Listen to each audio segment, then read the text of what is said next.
This week on the OneCast, we're coming to you from Lake Lanier, stop number 6 with the NPFL. We have Brad and Paul here to talk about the league. That's a good one. That's a good one. Oh, God, it's a toad, son. It's a toad, dude. Let's go. I wake up to a little bit of drool on my pillow, feel like it's going to be a bad day. What is going on, OneCast fans? We're coming to you live from the Airbnb down here. Well, I guess it's not live. We're recording. We're live. We're doing it live from the Airbnb down here in Gainesville, Georgia, on Lake Lanier. We're down here for stop number 6 with the league, the NPFL, their final stop of the year. Going to crown an AOI this week, and so far we're having fun. Day 2 blast off this morning. Weigh-in was a good time yesterday. So this is coming to you. The event's done. You'll know who won, but we have Brad and Paul here with us to talk about what's going on with the league. So make sure you head to OneCastFishing.com. Use the code TheOneCast at checkout. Check out the snagless jigs, long neck hooks, weedless neds, and soft plastics, which are going to get reordered because you guys are blowing Ben's business up with the colors that you want that are sold out. So he's going to get those back in stock for you. Guys, anything before we get going? Man, I'm just ready to get cracking. I want to see AOI, that big gold shield held up, and then I'm ready to hit the water after the fact. So what's up, Ben? You good? Yeah, no, I'm glad to be here. It's actually, Trey got to go down to Santee back several months ago when the PFL was there, and I think Pete, we were out of town for whatever reason, and I don't know what something weather messed me up, weather or something. But that's right, because the day got canceled, right? But you talk glowingly about going down there and going down this morning, seeing blast off. It was absolutely awesome. Everyone was high spirits. The weather's amazing right now, so. It's awesome to be late October, and these guys are out there fishing in shorts. We get it on the TV right now that we can watch them. They're out there slaying the spotted bass. So it's great to be here, yeah. Real quick before we do go, there is a tournament running live, and these two are integral in that. So you might see them have step away or pick up their phone, whatever, and just to let you know that's going to happen. But, without further ado, Trey, what you got? Hey, first of all, I just want to thank you guys very much for taking some time out of your day to come over here, and we appreciate you guys having us down. You guys have been awesome, like partners and friends, and you see that with the culture that the NPFL has created. And we talked about that earlier in the year, the culture and stuff like that. But from your guys' perspective, the 2023 season wrapping up right now, how do you feel like the culture has grown in the league?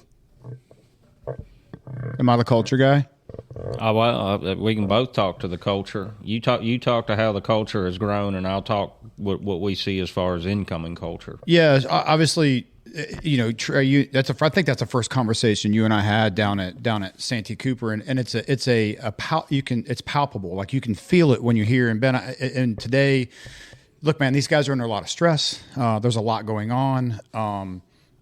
This is nut cutting time, right? You're either going to make the championship, you're not. You're either going to make money this year, or you're not. It's all on the line, right? Yeah. So even with that stress, you're going to see what you'll hear is people talk about the anglers specifically. We don't see it as separate entities, right? And the way you foster that mentality is it's we, right? It's got to be a mutually beneficial relationship between you and the anglers. You can't do something that doesn't benefit them or benefits you or sways it too heavily. At least you have to have the discussion. We all know it's a business. We all know those things happen.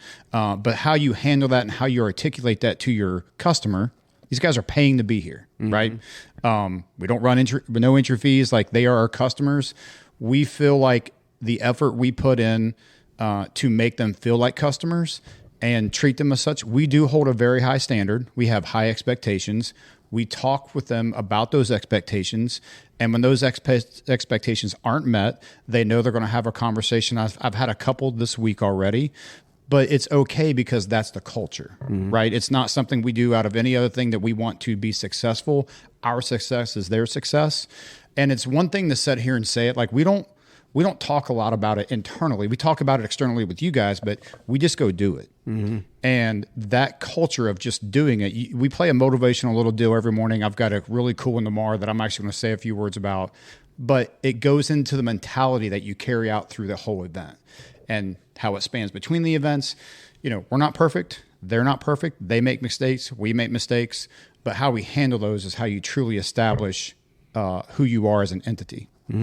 Yeah, I think it's important to bring up culture. You rewind to the very beginning of the season, like, a business has to grow. And everything in the industry right now is so like ripped apart, and there's a lot of negativity and stuff like that. So I bring up that culture question because the MPFL, a newer business into the game, but there's a lot of businesses in this game, and unfortunately you just see a lot of the negative. And I think the MPFL has done an exceptional job at like maintaining a good culture that's going to carry them into 2024 and 2025 and beyond. So that is important, because when it goes off the rails, like if everything was pink clouds and cotton candy and everything was perfectly fine and we never got challenged, you guys know what you do and what you guys do in your business. Ben, with you running the tackle side of OneCast, like you don't know what you really have until your back's against the wall. Who's in your corner? Like we say things like, hey man, it's a family, and we talk about those things internally, but who's really in the foxhole with us, right? Yep. You find out who that is when the chips, and we've had our backs against the wall.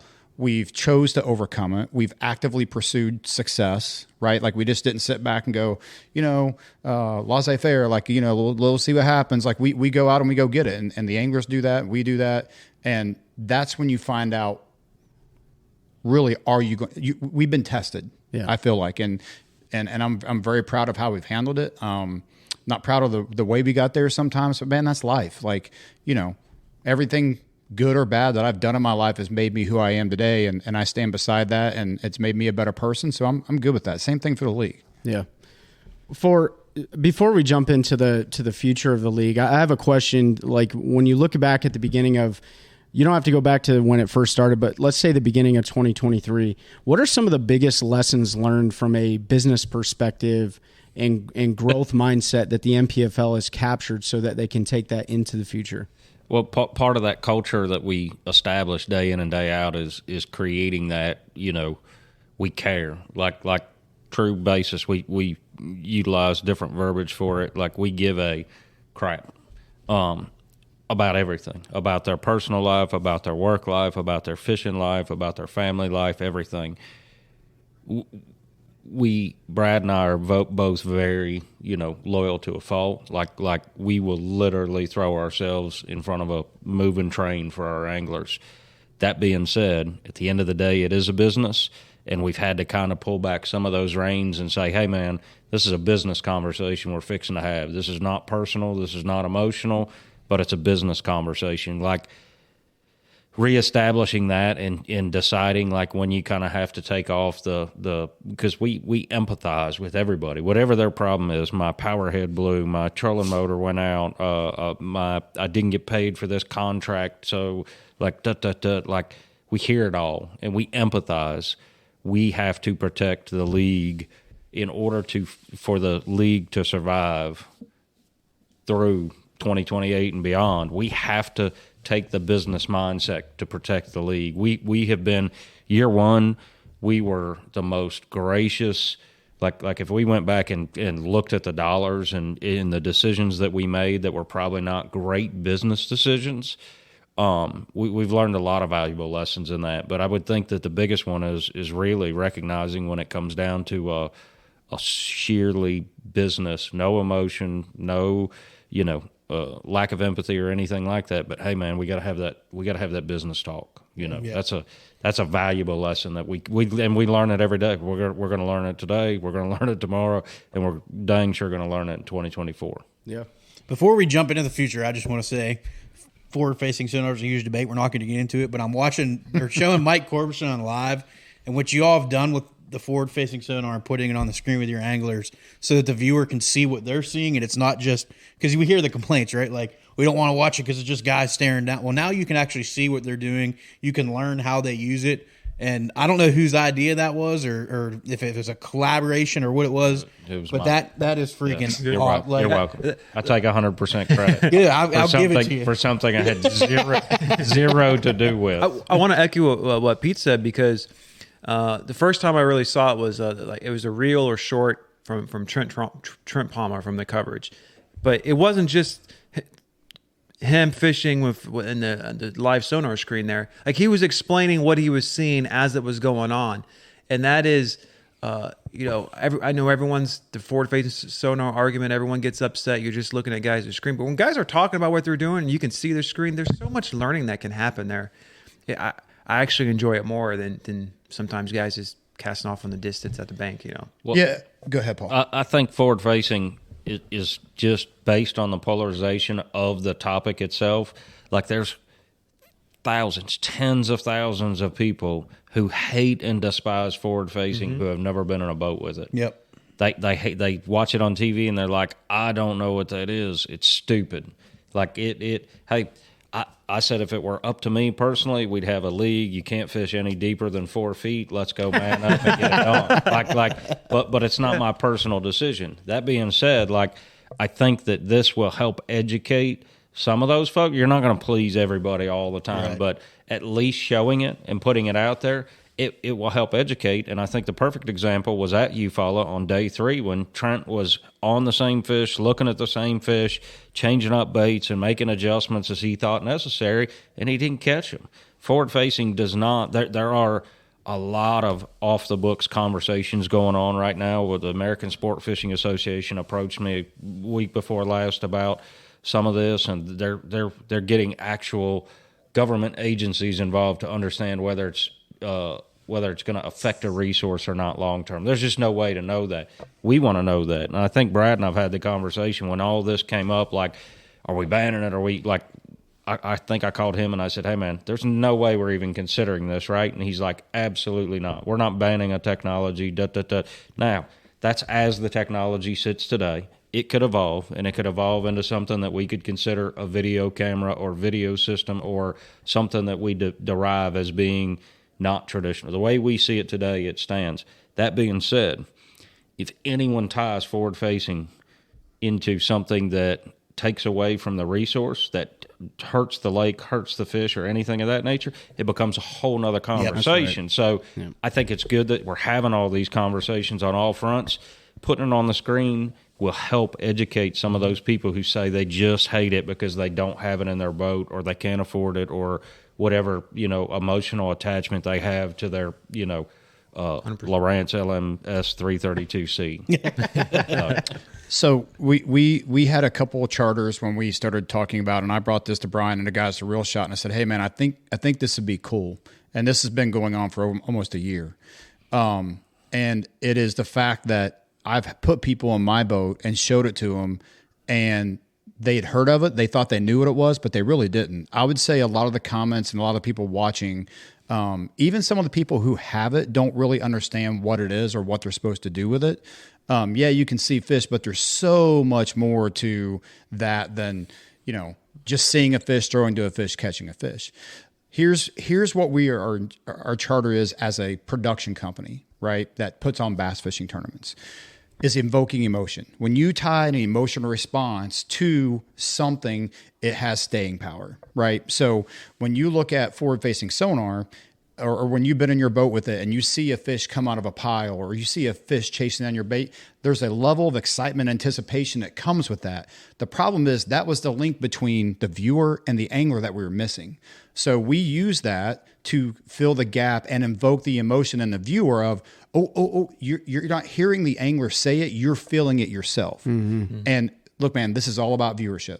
It's about getting people to watch you. It's about entertaining people. We feel like having that forward-facing sonar, and all of our anglers do a phenomenal job because they're really good with it, of explaining what's going on. It's educational, and it's emotionally invokes a response from the viewer that glues them to the set. We didn't show it the first hour, I don't think, this morning. Yeah. Hey, where's the forward-facing sonar and blah, blah, blah. You know what I mean? Like, that tells you that there's a hunger and a thirst for it. Dude, when we put that stuff up on social, not the largest ever in the MPFL history on our social but it was in the top 20%. Like, obviously we've had some stuff cooked for a long time. We've had a couple viral videos go out with tens of millions of views, nothing like that. But it was the engagement was what was remarkable. The comments. Back to your comment on Trent explaining it. It was like a perfect storm. He did the perfect job for it. It was great. We've seen it from Luis Fernandez throwing a crankbait at Pickwick. Yep.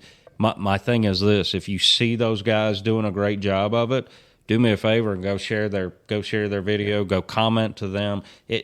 We tell them all the time, and we try to have we know who's going to do good on the camera and who's going to struggle. And when we identify somebody as potentially struggling just because it doesn't fit their personality, we don't try to change what they do, but we try to kind of coach them and just say, hey, man, good luck today. Remember, you got a camera. These are some things you can say, can talk about. One of the hardest things for people on earth is to learn how to talk in front of a camera, even to sit here and do this. Yeah. And like I think some of those folks just get to where they think they have to like prepare something, stage something, or like put on a show. Like just talking is fine. So when you see guys who do a good job of it, do me a favor and like send them a Facebook message, Instagram message, and that goes for anybody out there. Like when you see somebody doing something well, give them the pat on the back or the attaboy in relation to it. They will do more in relation to that response. They don't know if what they did is well. They hear us saying it, but they think that we're motivated in relation to the growth of the league or the social for the league. They don't understand that, hey, we're saying it because you did a good job. There's no motivation or anything behind it. So, yeah, just one last thing on all of that before we move on, because I don't want the whole episode to be about that. But you mentioned about the emotions with the angler and the viewer. It's about telling a story. And a lot of what you hear people complain that are fans of sport is like back in the day with bass, when it was an hour-long TV show, they told the story of the tournament through fish catches or boat issues or whatever it was. And you lost that when they went to live for 8 hours in a day. But what you've done is reconnect that story, because now you can see what's happening behind that emotion. Like you said, the viewer can be invested emotionally and feel those ups and downs and everything that angler does, and they can watch it most of the time. The fish come out of the brush pile and look at your bait and don't actually eat it. Yeah. So there's another huge aspect of this, and I'm like you. I don't want the whole episode to be about this, but this also ties into like the identity of the MPFL. We had a couple things that we knew we had to do when we launched this company. We had to be able to take a regionally successful angler and make him a national name. Right? We've done that. Right? John Sokup, Brandon Perkins, the list goes on and on. So can you nationally brand an angler? Yes. Yep. Check. Now, can we be innovative and show sponsors, endemic or non-endemic, that we have the ability to be look beyond what's in the present and move the needle for them as an entity, whatever that may be. This is an example of that, right? So no one cares what you've done until you've already done it. Yep. So this was a big deal for us as a company to say, hey guys, here's a challenge, here's an obstacle that we have. Can we come together with Fixed Productions, who are a phenomenal bunch of guys and are making their bones in the production industry on their own, doing other things other than just MPFL, but this is a feather in their cap as well to say, hey man, we're capable, right? Give us a challenge and we have the means and the moxie to go out and get it done. This is all about generating revenue for the MPFL. We've got a phenomenal tournament series. We're working on a phenomenal business. Yeah. I think the for everyone listening and watching, like, challenge yourself to look at this as an opportunity to learn. And I think we get so wrapped around like what used to be, we forget to look forward and to see how we can benefit from what's going on right now. And like putting that innovative way of what you guys have done, man, that's like a free college education. Like you're learning. If you're willing to learn, you can learn. So it's a great opportunity. And don't forget, like, it costs money. So you guys are spending a lot of money to get people interested in viewing the content, right? Anglers are spending a lot of money to put the technology on their boat to be at the most competitive level, right? Without hurting the natural resources and stuff like that. So, everything is a business decision, but it's not just for the MPFL. It's for the consumer too, So, but you guys continue challenging yourselves, and innovation is one of the things that gets a business like far beyond what other businesses actually. So, well, the little old MPFL, the little, the ugly Volkswagen Beetle, in LA, with all the fancy cars and stuff.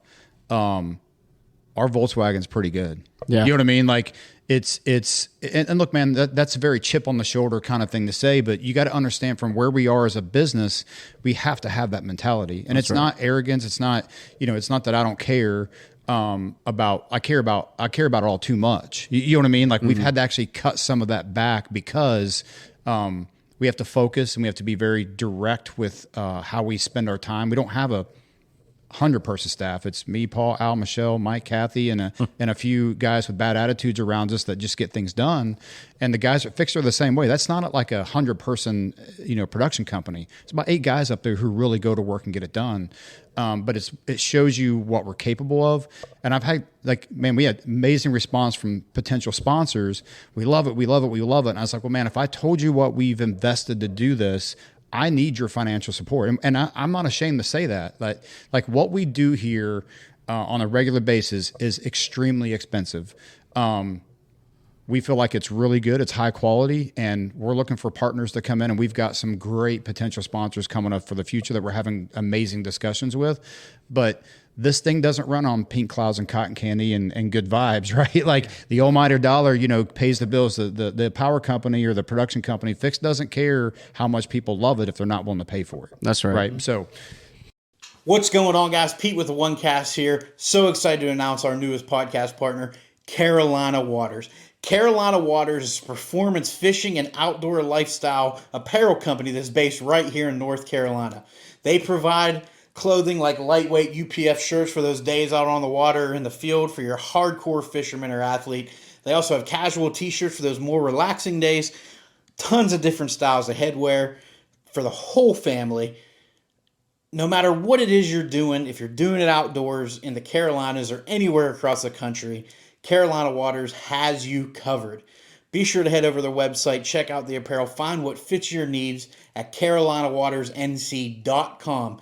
For the month of September, use the code TheOneCast, all one word, to save 20% off your order at carolinawatersnc.com. Again, that's carolinawatersnc.com. Use the code TheOneCast at checkout to save 20%.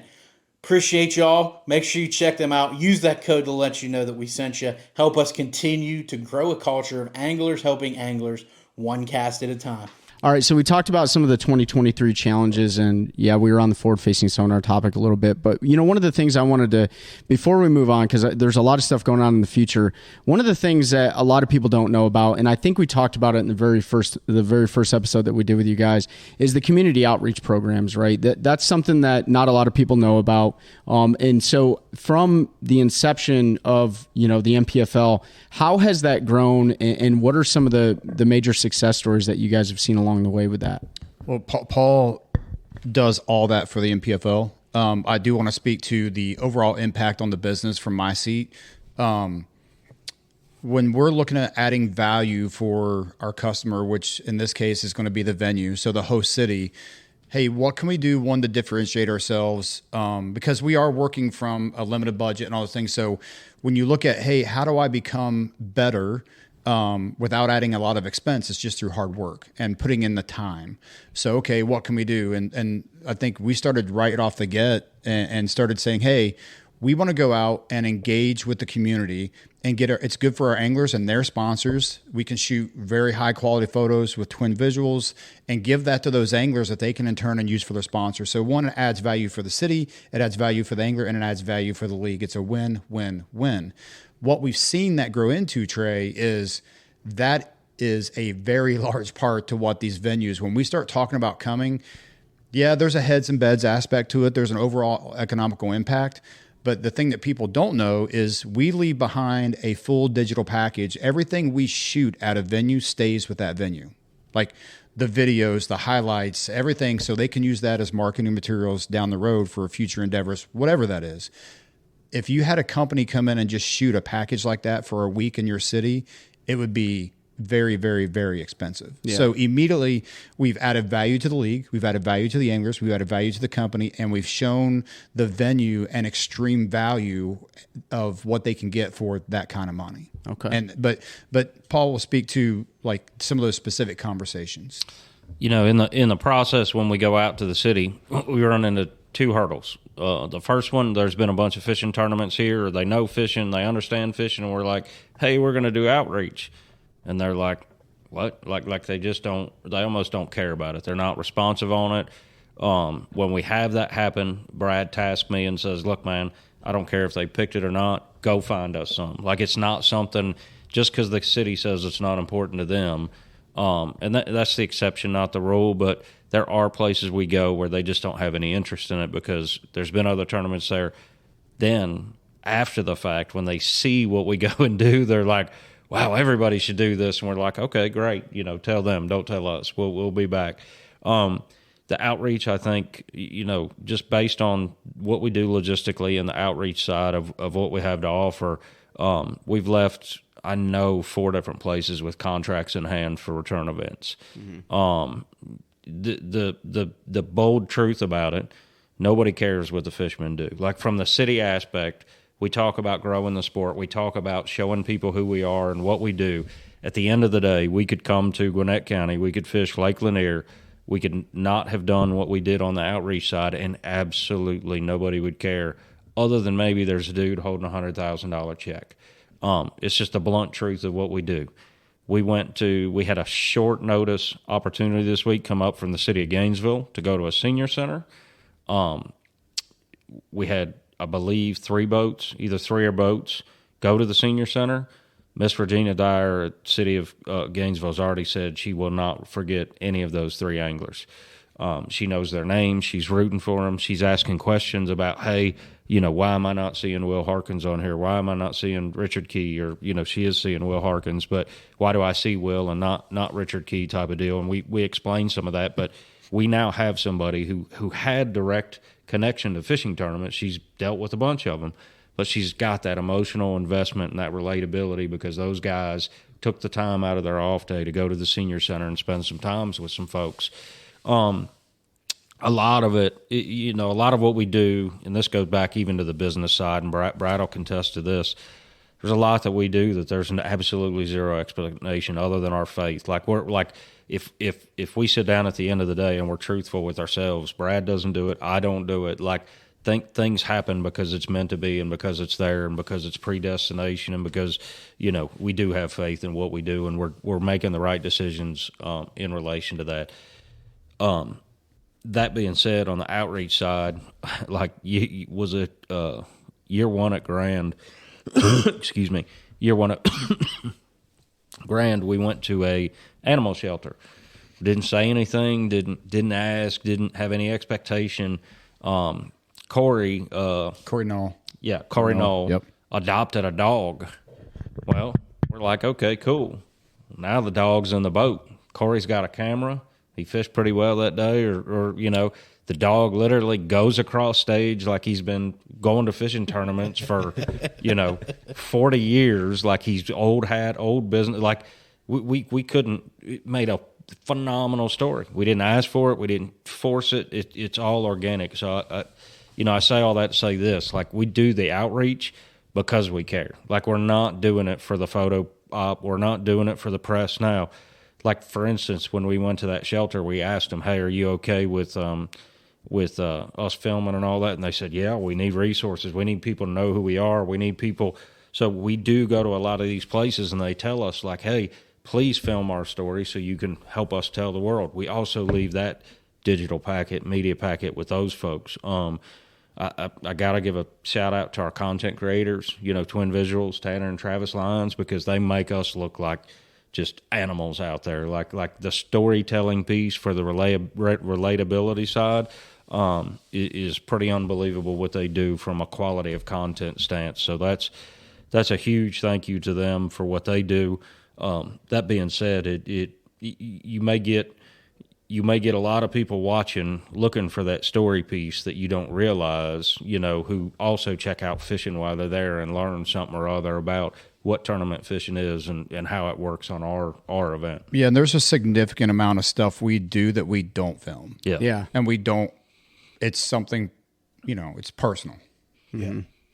So I think it's important. Like there's certain businesses that are going to be remembered for certain things, and you know, you guys are going to be remembered for the legacy that you leave behind. It takes a village, and those small acts of kindness. Like, yeah, everyone may not want to do it, right? Because it doesn't benefit them, but they may not see like the 30,000 foot perspective on what's really going on here. Like a very small percentage of what we do or what you guys are doing is really fishing. I mean, that's the platform, right? That's the competition side of it, but there's so much more that goes beyond just catching 5 fish a day and bringing them to the scales. And with that being said, do you guys got anything before I move on? I will say, it also shows the quality of anglers you have here, just as people willing to go do that. Because we were talking this morning at the launch, there's no requirement, right? It's they've got to be willing to do that, and you've got anglers willing to do that. And I guess it's been about a couple months ago that the application opened up for next year, and it's you got to apply, invite, but that's something to be said. Like, the anglers are looking for. You want good and great anglers, but you want decent people willing to, service, right? They want to give back to fit into your organization. And, right, I don't know what all we're going to get into, but, I think as we're going forward, as we see what's going on in the industry, like, you guys are going to have more people wanting to come over here, and you're able to select the right people, right? The right anglers who are willing to give back, as well as go catch monster fish like they're doing out here on Lanier right now. We believe as a company that, and if Fat Cat was sitting here, he would smack you. He hates, growing the industry. Man, I would argue that you're not going to do anything to grow the industry with a rod and reel in your hand. Right. So inviting more people into the bass fishing circle is done through those outreach programs. I guarantee the senior living facility we went to in Oklahoma, where one of the anglers stopped and bought a dozen roses and handed roses out to all the ladies there, and just it was. Dude, they were crying. They were so happy. You know what I mean? They now know who the MPFL is, and they watch they're watching right now. You know what I mean? So, dude, that is, we talk about growing the sport. We feel like there's ways you can do that outside of what we do just in the fishing realm itself. So on the angler front, there's 2 instances that stick out in my mind, and I'll never forget. The first one happened at the first trip to Pickwick in Counce, Tennessee. A local paper reporter happened to catch Chris Canute. He's not fishing with us this year. I don't know what his intention or status is for the future. Great guy. He's an NPFL family guy. Like, he's one of us. But a local reporter caught him stopping from his dad competition. He trolled over to a dock, signed a hat, and gave it to a kid. He had no idea anybody was watching. Like none. Absolutely none. Gets in the paper doing that, not trying, he saw a kid fishing on the dock, and he's like, hey man, I got an opportunity to there's a young angler, I got an opportunity to make this kid's day, let's do it. So when you see those decisions, it's great. We were in Wisconsin sitting at a restaurant having breakfast like we do after lunch. We go to breakfast, guy walks up and he's like, hey, y'all running this fishing tournament? And I'm like, oh boy. And I look at Brad, and Brad's like, who was it? Man, where is this going to go? And he goes into this about 10-minute diatribe on how he was bank fishing. And in all the years of bank fishing around fishing tournaments, he never had anyone show him respect. He said, it was a group of veterans. They would take a group of veterans down there every day or every 2 days a week or something to fish from this part of the lake. And that's what he was doing there. And he said tournament guys come through, cast over top of him. Nothing just disrespectful, but he said, man, one of your guys pulled up, went out, around, left us alone. He said that meant the world to us. So we said, hey, sir, if you don't mind, we always say, it's one thing to hear it from us, but when it's someone else telling him. So we invited him to the angler meeting that afternoon, and he talked about it. We don't take those situations lightly. We're thankful for them. That goes back to that process, and we can talk about the culture of the future, expanding on that in relation to, it is about selecting the right people. It is making sure, and we take shots on guys. Like, we'll tell guys, hey, if you get in where you fit in, if you're going to come over here, there's some, clarification that we need to have and discussion we need to have on the front side, and Brad manages all that. But at the same time, the majority of the time, showing them some grace and bringing them in, they're gonna mold into what they're enjoying and what they see other people enjoying. Absolutely. So speaking of the future, the future culture, the future growth, you guys have already solidified, for the most part, your 2024 schedule, working on 2025 schedule. I think it's pretty much already done, but it's done. We can't tell anybody because we don't know. But anyways, so you don't have to run through the next year's stops, but how is the league growing next year? It's my wife got on me the other day because she's like, everything is going so well, yet you are more on edge, more like like you're just like, you're nervous. I'm like, yeah, it's easy when you've got clear defined obstacles in front of you that you're just attack, beat it, move on to the next one. This is unnerving because we're in a little bit of uncharted territory with regards to expanding the number of anglers in the field. Logistically, that provides an obstacle for us that we've got some great workarounds on what we're going to do to handle some of that. We're adding another release boat. That's something that you have to stay in front of the logistics side of it. The operational, the planning, the pace plan for, hey, what if this, what if this, what if this? And we do that. That's just part of our nature. That's part of who we are. It's part of my DNA.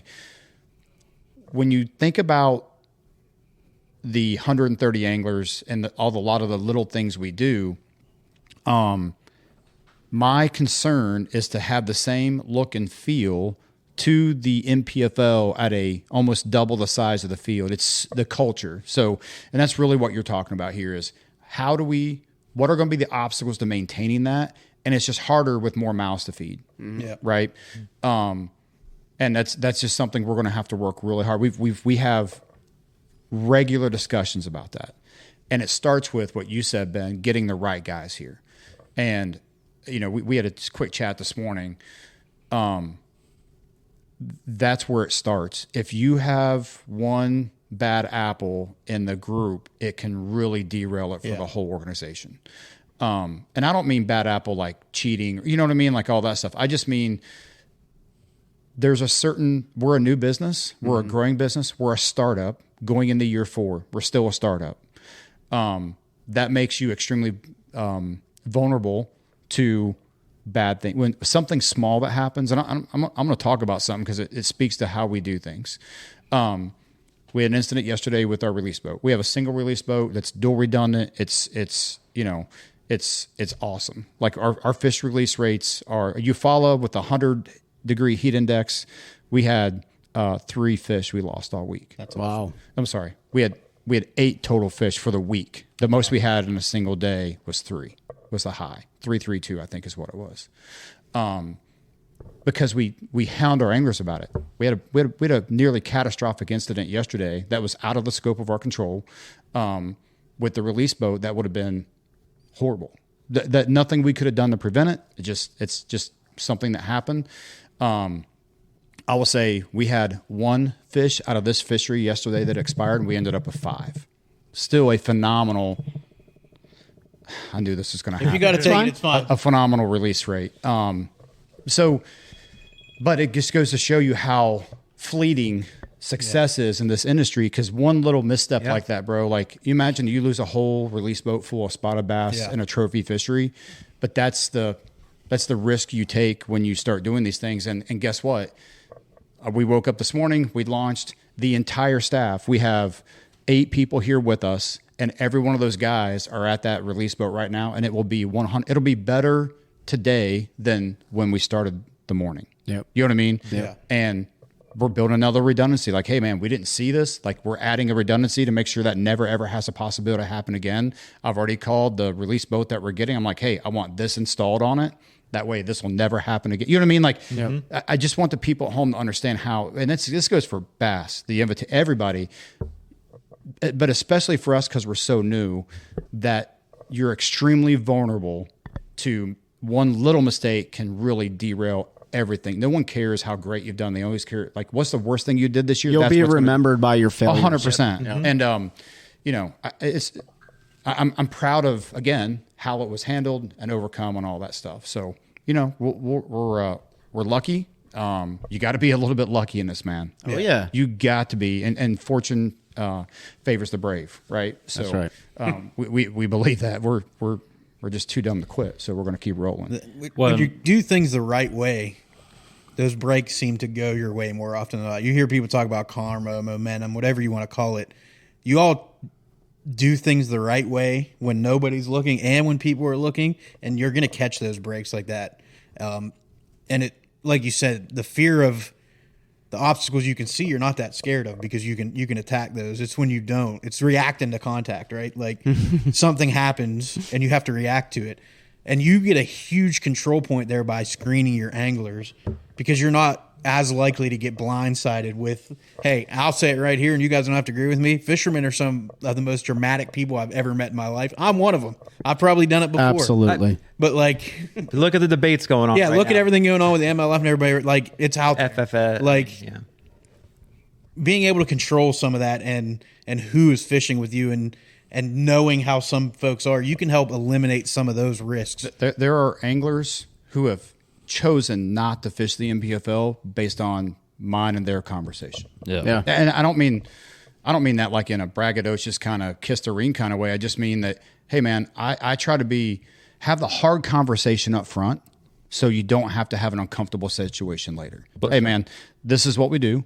This is what we will do. This is what we won't do. These are my expectations for you. These are my expectations for us as we project them to you. This is the platform. This is what, you know what I mean? All that stuff. It's an hour-long conversation with every single angler that's fishing the NPFL. And I would challenge you guys today.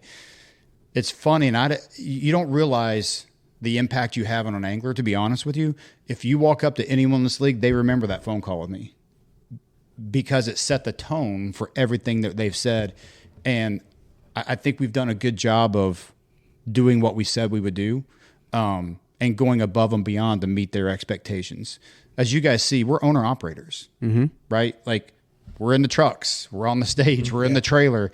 That makes a huge difference with the anglers because we're in it with them. Like, we're shoulder to shoulder, and that makes a huge difference. Well, we also don't let it fester. Like, if a problem arises, I'll utilize an experience this week on the schedule. And lots of guys are very emotional about the schedule, and it's an emotional call. We have one angler I've had countless schedule conversations with him. I know where he wants to go. He tells us where he wants to go. I've had conversations with the locations that he wants to go to. It's not our decision. Like, it's not, we're not going to that place out of our personal decision. Well, this week, like he's voiced his displeasure to me twice, but I don't run from it. I don't avoid him. Like, I knew it was coming, and I walked right up to him and said, "Hey, man, let's hammer it out now. Like you either gonna fish with us or not fish with us. I get that it's not emotion, but like by going to that and having that direct conversation. And there are times, I promise you, there have been multiple times where either I get overly emotional or Brad gets overly emotional, and Brad will come to me and he'll be like, "Pump the brakes. I got this. Go away." And I'll go to Brad and I'll say, "Hey, bud, wrong time, wrong place. Let me handle this one." Like we're a good check and balance for each other. That type of deal. Or they do something real stupid and we both get ticked off. Yeah. But because we don't avoid it, because we don't wait till next week to talk about it, I'll tell you one great one. And I'm patting ourselves on the back for this because I didn't know how we were going to do it. When you talk about, when you get into that cheating deal, that we squashed all that right out of the gate. If I'm fishing NPFL against Brad Fuller and I want to accuse him of anything nefarious related to the rules, I have to do so in writing before I leave the weigh-in, and I have to sign my name. Do you know how much we still get the calls? "Hey, so-and-so, such and well, bud, before you start this conversation, are you going to do it in writing immediately, and are you going to sign your name to it?" "Nope." "Okay, then sorry, I will listen to what you have to say, right. but if we're not doing this in an official capacity, it's not worth your time." So that takes a lot of the because stuff happened. I mean, I've seen guys not talk to guys anymore. They were in each other's weddings. They stayed at each other's houses. A big tournament comes up and they go fish the same hole that one says the other one didn't find. However it worked, but. Like, I mean, I know guys that don't talk to each other anymore. I don't want that. Yeah. We had an issue with two anglers that had a dust up at Winnebago. Nothing bad, but Brad will be the first to say it. "Hey, man, y'all handle that on the water. I'm not babysitting you. Don't come to me about him. He's standing right over there. Go deal with it." Yeah. Now we hope they deal with it respectfully, professionally. If they don't, we'll address it from there. But a lot of that just accountability and that transparency squashes so much. I get calls from anglers in other leagues. "Hey, did you hear about such and I listen and I'm like, "Hey, how's your mama and them? Have a good day," and I go about my business. Like I think some people just feed off of it. Instead of feeding off of it, we We put it out there. We squash it. They can agree to disagree. They can agree to be arch enemies. We don't force anyone to be friends with anybody, but you're not going to be disrespectful to each other, and you're not going to create this underling of back talk, side talk, things of that nature. We deal with pretty much everything head on. Yeah. We don't see that, or at least I don't see that out of anybody on social media, against the NPFL. There's other anglers and other leagues and stuff that are pretty voiceful right now. The industry, everyone talks about the industry. Well, let's just say business. Business in the world is always a complex situation. It's always dynamic and fluid. It's going to change. There's going to be turnover. Fortune 40, 100, 500 companies at the bottom 50% every single year. They wipe those employees out and bring in new. Talking about bringing in new with the 2024 season, you guys are going to have around, 130 anglers, give or take, on your roster? Yeah. Yep. I think it's important to – we said 130, and I was hard cap 130. Yep. And after we get into the logistics of it, it's going to be 130-ish. And we can talk more about that after the break if you want to get into exactly how we broke that down. Let's take a quick break, and we'll talk about that. All right. Yeah, so 2024, man, you got 130-something anglers. Do you want to discuss any of them, or the roster's not solidified yet, right? No, I'm not really willing to discuss that just yet. But I'll talk about why. You know what I mean? Yeah. Because we're in the middle of our 6th event. I know this will air probably after we're done, though, right? But as we sit here right now, it's hard, man. We literally started working on 24 about 2 months into this season. When I say working, actively doing things, for the 24 season. But that turning the angler list loose, taking applications and all that, dude, it's next to schedule. It's the hardest thing we do because it's extremely time consuming. I sit in the office at home and I talk to 15 to 20 anglers a day. Most of those conversations are at least an hour. So if I'm doing 15 to 20, if I ever give everyone an hour, I'm working 15 hours. And this isn't a boo-hoo thing. It's the dedication we have to make sure that we get the right people in the league. Some conversations are much shorter. Some conversations are over multiple days and much longer. So there are, I've talked to more current professionals this year than ever. There will be way more professionals. Just real quick, when you say current professionals, you mean fishing like established anglers? They're currently fishing something else, at a high level. So invitationals, pro circuit, elites. Okay, they're in one of those 3 leagues, and those conversations are very dynamic, right? We don't invite everyone that calls us.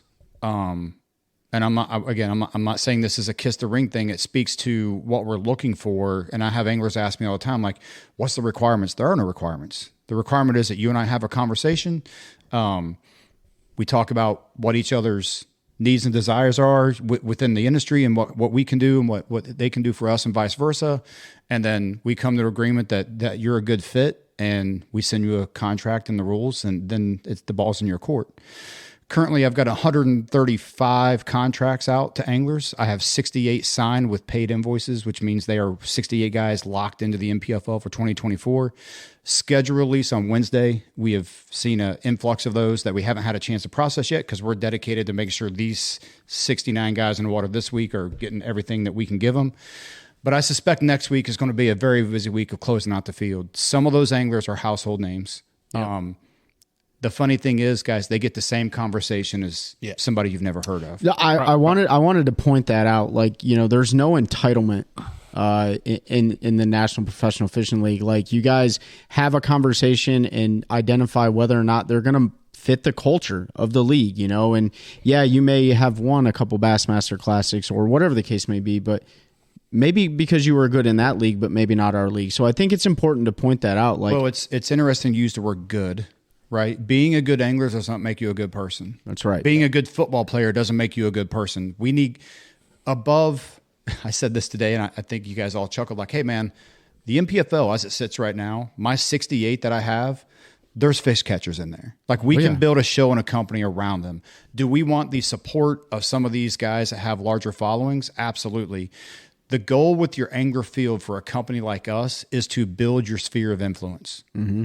Right? As you expand your sphere of influence, that creates makes you more valuable, right? So looking at anglers we're bringing in, I'm not saying, hey, I don't know how many followers, not a single guy I've added. I have no idea, but I know what their reputation is. We do make phone calls on the back end and follow up to make sure that we're doing our due diligence with guys. And we do that for guys that I've never heard of, right? Mm-hmm. Look, I didn't know who Will Harkins was when Will Harkins came to the MPFL. Never heard of him. He's phenomenal, right? Like, but I knew in the conversation I had with him, I'm like, this guy's for us, right? Mm-hmm. Most of the conversations where I say, hey man, I'm sending you a contract right now. Like, you're invited to the MPFL. And they're like, really? I'm like, yeah, man, this is it. Like, it's me and you. I told you, it's me and you having a discussion. Like, you good with that? Yeah, let's do it. Like, that's typically the way that goes. There have been guys that I haven't extended that same kind of deal to. I have come back later in some of those, and some of those I have not. I told you guys earlier that if you get on the phone and tell me how I arranged my living room furniture in the first 20 minutes on a phone call, but you've never set foot in my house, it's an indicator. Yeah. Right. Yeah. And we're not looking for, like, oh, Brad, what can I put my boat in the water now? You know what I mean? Like, anybody here will tell you that's not the way we do things. And there's no rite of passage to being in the MPFL. It's just that we have to take very good care of the culture of the MPFL. That's all that is, right? Like, because it's all we've got. Yeah. Right. Like right now, it's how we're going to grow our business. So it's the most important thing we do. Honestly, it's what separates you from the other leagues. Is there is a culture. I'm not saying there's not a culture at Bass or at MLF, but there, just being a really good angler can get you to the top level. It doesn't matter if you're a good person or not. There will be guys that come into this league next year that will be amazed at how well the field gets along and how they help each other. I'm not saying they don't want to beat each other's brains into the water, but there are acts of kindness every single day with the field. Now, do we have dust ups and, guys get their lines crossed out there? Absolutely. But that's competition. That's okay. It's how you handle that. And if it ever gets back to us and we deal with it head on, face to face. That's it. We heard that firsthand from Trent when he was on. With him and Patrick. When his motor blew the final day. Well, and then there was an example yesterday, and I can't remember who the two angler was, but somebody ended up with a big walking bait in their hand and knew that there was a guy around the corner and just ran over to him and said, hey, can you help? Yes. And that guy could have easily said, no, man, I'm fishing. But no, he took a couple minutes out of his time and helped him get that hook removed. Yeah, so it was Landon Tucker and Ron Johnson. Landon caught a big spot, 512, I think, and got a hook in his hand. He went around, and Ron's like, yeah, man, come on over. Like, we'll get that thing out of there. Did the old, braided line hook trick. And he goes, it wasn't a quick process. Like, I had to get the bait off. You know what I mean? Like, and Ron was there to help him. And, I would think if there's a surgical need on the water, like, guys are going to, you know what I mean? Like, but even those little nuancy kind of petty things that guys do. And man, it's really, really cool. Matt Mollahan, who's one of our previous anglers, he's coming back in year 4, owns Dynamic Motorsports and Marine down there in South Carolina. Timmy Reams, who was our AOY leader the first part of the season, blew a powerhead. He's rolling around in his dealership's demo boat, the top of the line Icon with every option you can get on it. Yeah. I was like, man, he didn't have a $95,000 loaner for it. He's like, dude, I'm a nervous wreck driving this thing around the lake. Like, barely over idle. Half throttle, head on a swivel, shutting down 6,000 miles from the point. Like, but yeah, man, there's no secret sauce to it though, man. There's a palpable.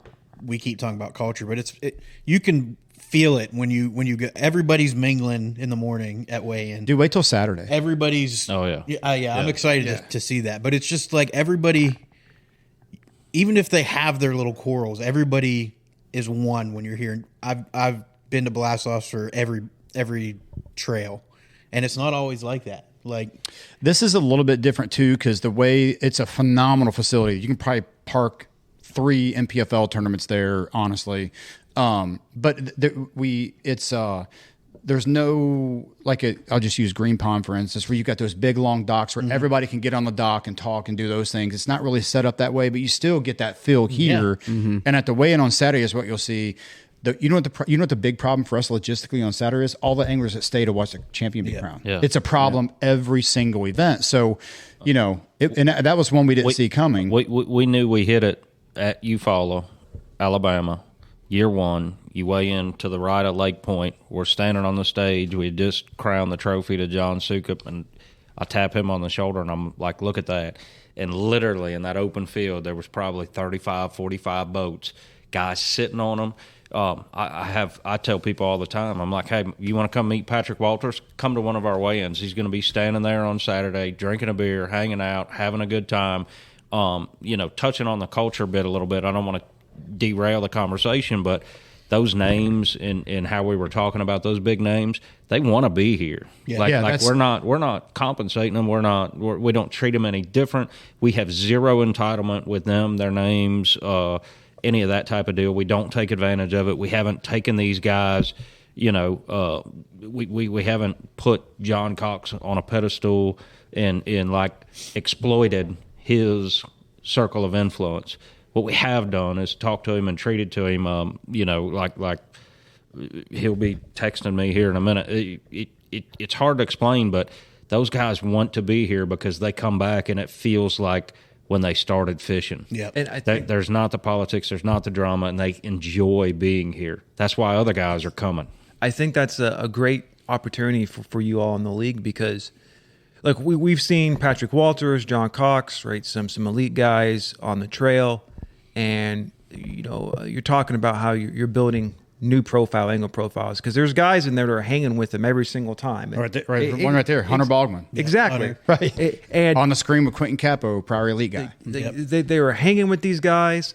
Like, it's not like these guys who are fishing from other professional circuits are winning every single event, right? There are hammers over here. And if a few more guys come over, that's going to bring hopefully more viewership. You're creating more anglers. You're really growing the industry in that sense because now you got more profiles. And then, because the anglers are coming here because they want to be here in that culture, hopefully some of those guys will take some of that influence back to wherever they're fishing, right? Yep. And kind of a grassroots, let's kind of change the mentality a little bit. And it's funny, Ben, because the number one thing I hear from current professionals in another league is I just want to show up. You tell me what time to be there. You tell me what time I'm coming back. You run a clean tournament, and I come, I fish, and I enjoy myself. Yeah. Right? Like, we have fun, right? Yeah. Like, and look, man, I have a lot of I take this really seriously. So you'll see me with, one, you know what I mean? And the guy's like, oh, man, are you not having fun? I'm like, yeah, man, this is it. You know what I mean? Like, like you know what I mean? This is my fun phase. Well, but listen, man, like, this is our business. Like, this is what I do. Like, I'm not going to show up to your concrete job on Monday morning and look at you when you're pulling 17 yards of concrete and actually if you're having fun. Right. Right? Like, just understand that. And I'm where, trust me, when you see me doing, that's what you want me doing. That's where you need me. I enjoy myself when I'm home, when I'm in the woods, when I'm, you know what I mean? When I'm on the farm, this is work, and I clock in every morning here at 3:30, and I went to bed at 11:15 last night, and we'll do it again for days and days and days. But those guys who are coming, and not just them, man, it's the guys that you never heard of. Hey, I want to be part of it. Think about where we've come. Like last year was an extremely volatile year where we didn't know if we were going to have a 23 season. Yeah. Yep. So now I saw a comment on social media, and I actually screenshot it and sent it to Michelle. Somebody said, I'd love to get in these things, but they're impossible to get into now. Mm-hmm. Think about that. In just 10 months, we went from, please, we need anglers. We're not going to survive without anglers. We need your support. Hang with us. We promise we'll make this worth your while. Blah, blah, blah, blah, blah, to, well, you can't even get in the daggum thing. You know what I mean? Like it's a crazy, I take that, like that makes me nervous. You know what I mean? Like that makes me like, ugh. That's a big responsibility. This is the business side of it. It's not impossible. We're here. Fill out the application. Get a hold of us. My cell phone number is everywhere. We are pretty full up to this point for this year, but we still want to give. We still want to give the opportunity and the chance to the guys who deserve it. The guy that works. The guy who has raised kids and put himself in a position where he's freed up financially and time wise to go fish. I'm not dragging 20 dudes from other organizations just to get the names in here. Yep. I still want to give. I remember when we called Gary Adkins. He and I were in a boat, driving in a boat. He's like, hey, we're going to call this dude. AOI, boom, done. He was already a very accomplished angler. He's a national name. Guys like Adam Savage, guys like these guys have the same drive, desire, work ethic, everything else. that they want to put together. So when we're building that culture, when we do pick the pros who have fished elsewhere, we actually hold them to a higher accountability, and we tell them, like, hey, man, you're here. We love you. Now the work begins. Our expectation out of them is to treat it like that golden rule really does apply. If I know they're going to come in here and they're going to lift up a Will Harkins, they're going to lift up a Hayden Hammond, a young angler, and give them a piece of advice and be productive to the society, it's a no-brainer. Yep. If I think there's a question that they might not, we may have a conversation and work through that. If I know they're not going to be productive to the culture, it's just not worth it. Don't care what their name is. I think it goes back to something you said earlier about it's not a kiss the ring thing. That goes both ways. You're not going to kiss the ring just because of somebody's name that throws their name in the hat to come fish here. Just like you don't have to kiss your ring to get in. It works both ways. Remember this, man. We get to pick who we do business with. Yeah, That's right. Right? That's it's really that simple. I had the best phone call I've ever had from an angler last week, and a current angler who's been with here, he didn't fish year 1, but he fished year 2 and 3. He said, hey, man, he goes, I've been waiting to make this phone call until I felt like it was the right time. He said, I want you to understand, and I'm not going to name his name. He said, what you guys have done for me this year is really made me a better person. Like seeing how you operate, hearing the motivational speeches in the morning. I send out a text every now and then when I know it's been like you follow. I send out one every day because it's rough on the anglers, right? And I want them to know that we're still here for them. You know what I mean? Like we do those things, and we use like words like love and care and you know and admire and all those words for our anglers. And he said, and I got off the phone and I was like, dude, that's the coolest thing. And dude, he's not a top. I think he's in the top 50 in AOI, maybe. You know what I mean? It's not like I don't think he's cashed a check, maybe one check this year. But for him to come out of that and tell me that I was like, dude, some of it's magic, I'll be honest with you. But, you know, Michelle tells me all the time, like, being us is good enough. Yeah. Right. Like just being who we are. We're good people. We have good hearts. We have good intentions. And just be who we are and be true to ourselves, and everything's going to work out. And man, we believe it. And Mike and Kathy Como, Mike had a horrible day yesterday, like horrible. Mike and Kathy are 51% owners. They are the majority owners, and Mike also fishes with us. Mike is my business consultant partner. Mike has no idea about tournament logistics. Mike has no idea about schedule. Mike has no idea about a lot of things. He's a savant when it comes to business. Like I've learned more in the last year and a half from him about business than I could have at any Harvard, Yale business school. Promise you. That's valuable to our customer base. That's valuable to us. But when you see a guy like that, and I shared that story with him, and he's like, it's like it's all worth it. You know what I mean? Yeah. He's gets to go out and he gets to fish in these tournaments and all that.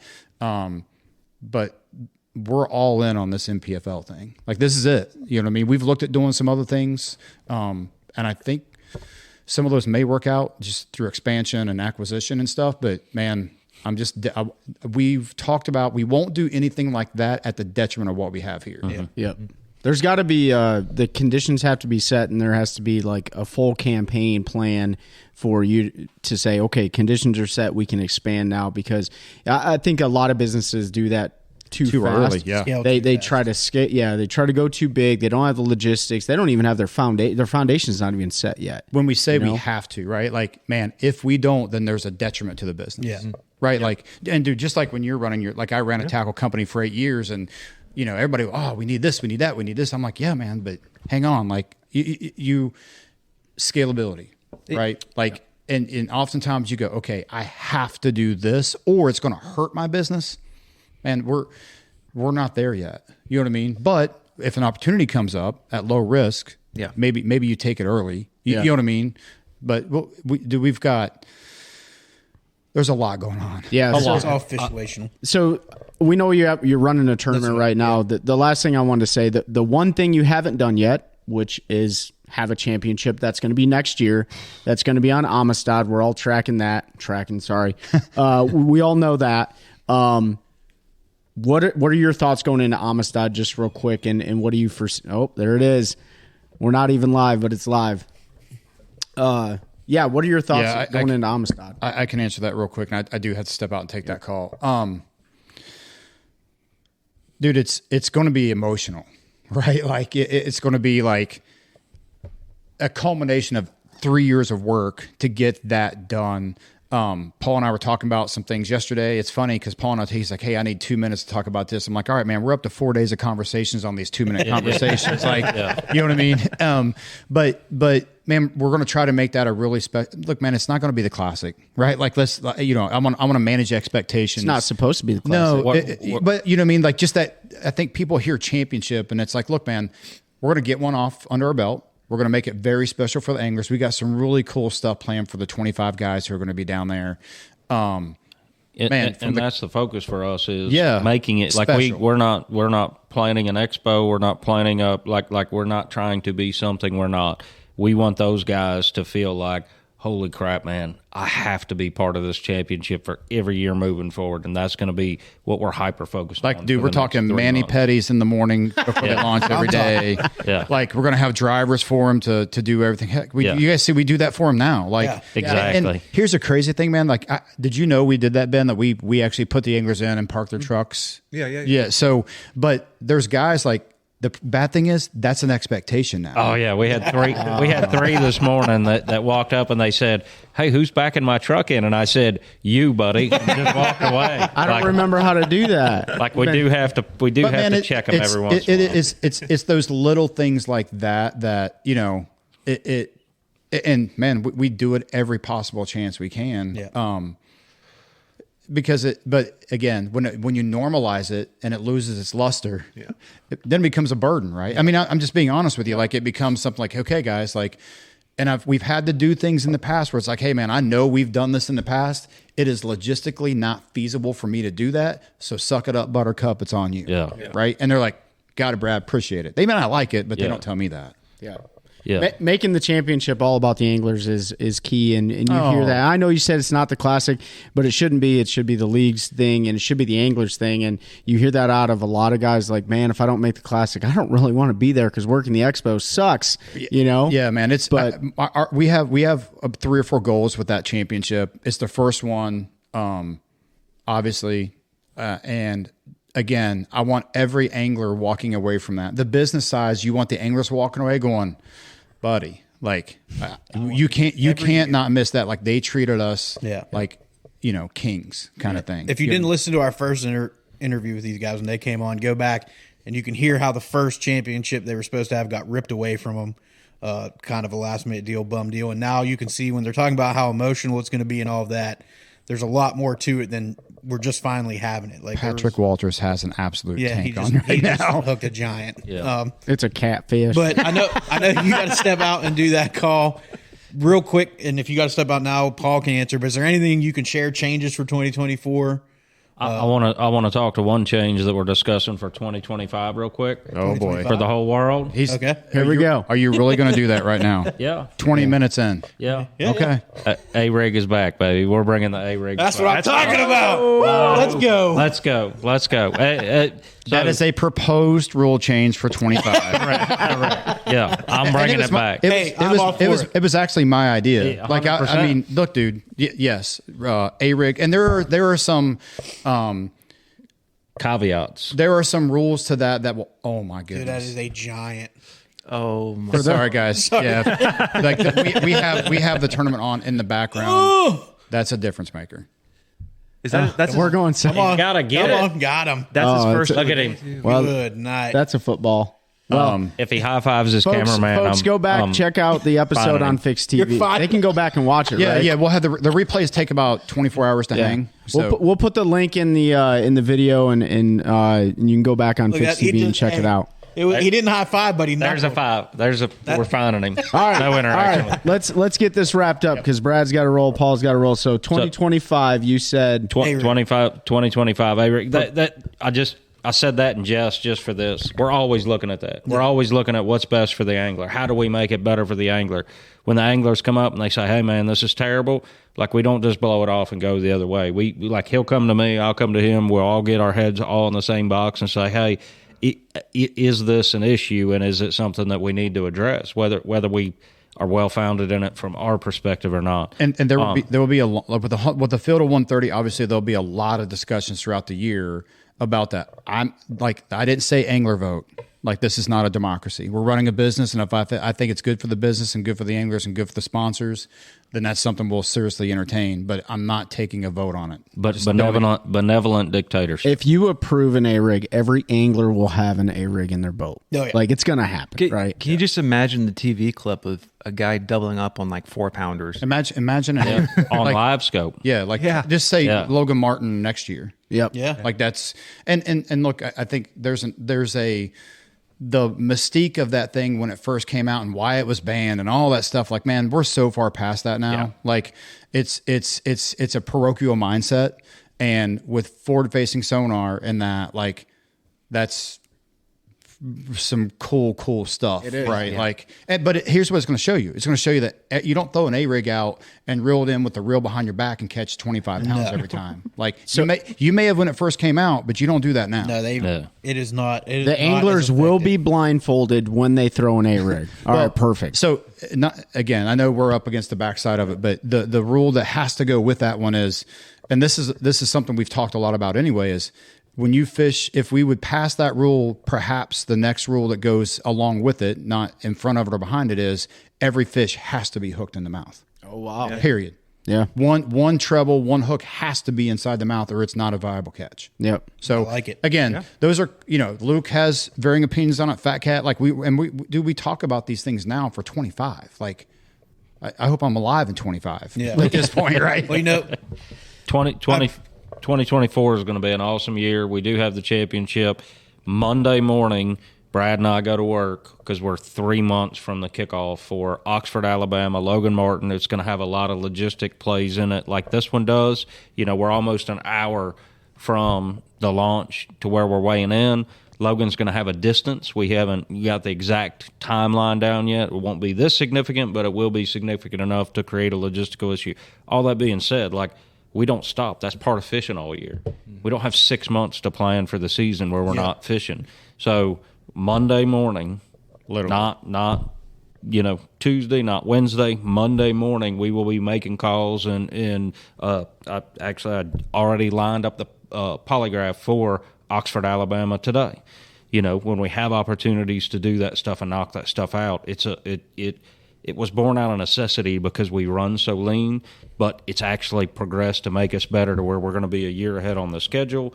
We can already work on logistics months ahead of time, and that's going to be a heck of a good kickoff tournament. It as far as I know, it's the first tournament of the year for a nationally, set event that's live streamed. Yeah. So all eyes should be on us. We have to do it right. We have to execute. Yeah, absolutely. Well, we appreciate you all coming in, Paul, Brad, sharing a little bit of the future, again, talking about culture because it's so important. We talk about it with what we're trying to do. You are you are building a culture, changing the culture in tournament fishing at a high level. And we appreciate you taking some time. I know this isn't the last one we'll have with you guys. We'll be coming to more events. We'll be having you on to talk more about what's going on. Do you guys have anything else? I just wanted to, say, sincerely, we appreciate you guys giving us full access to your anglers. They don't have to come onto our show, but it really is a win-win opportunity both for the show and for the angler. But most importantly, they all have, a lot of them have amazing stories, and we don't do that post-tournament recap stuff for the most part. And so we appreciate you giving us full access, and we're looking forward to interviewing more of them. I know Paul's going to say this, and we'll let, I don't know if Ben wraps up the show, but man, thank you guys for all your support. There's a few entities that we value that have been out there with us since day one and always full support. And even especially when things aren't going well, you guys always reach out first and say, hey, can we talk about whatever, you know what I mean? And that's how it should be. You're not clickbaity, you know what I mean? You're not out here just trying to do things to get a few people watching your show and compromising your morals and your virtues to do that. So I appreciate that. And man, you guys got big things in store for you as well. So we're excited for you guys. Good job. Appreciate you. Cool. Last thing I was going to say is I appreciate it. And what's great about you all coming on here like this is I don't think we get to see the owners, executives from a lot of the other major circuits a lot talk, and the transparency is very important right now. and just coming out and laying it out and explain. It goes back to that whole culture thing we talk about every time we bring you on, because it's such an important, integral part of the NPFL. So Boyd's not coming on this for you guys next week? Hey, Boyd, if you do see this, we'd be more than happy to have you come on. I would love it. I got a really hard question for you, buddy. But yeah, no, we appreciate y'all. We appreciate everybody listening. Make sure you check out the NPFL. All their stuff will be linked down below in the description. Like, follow, comment, subscribe, all the obligatory things that I have to say. And just appreciate everybody's support. Help us continue to grow a culture of anglers helping anglers one cast at a time. That's a good one. That's a good one. Oh, God, it's a toad, son. It's a toad, dude. Let's go. I wake up to a little bit of drool on my pillow, feel like it's gonna be a bad day.